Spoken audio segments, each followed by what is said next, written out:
সভাপতি, উপস্থিত সুরেন্দ্র ও বিদ্যুৎ মন্ডলী, আসসালামু আলাইকুম।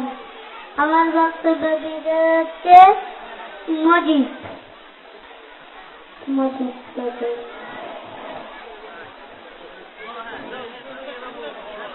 1920 সালে 7 মার্চ গোপালগঞ্জে মুচুঙ্গিপাড়া একটি ছোট্ট শিশুর জন্ম হয়। সেই ছোট্ট শিশু হল জাতির জনক বঙ্গবন্ধু শেখ মুজিবুর রহমান। তিনি ছিলেন উদার ও দয়ালু। তিনি তার গরিব বন্ধুদের বাসায় এনে খাওয়ানোর জন্য তার কাছে আবদার করতেন।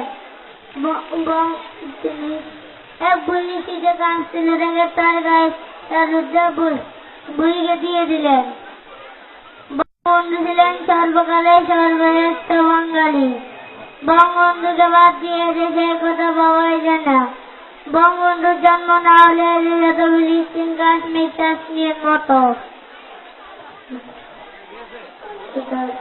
বঙ্গবন্ধু ছিলেন স্বাধীনতা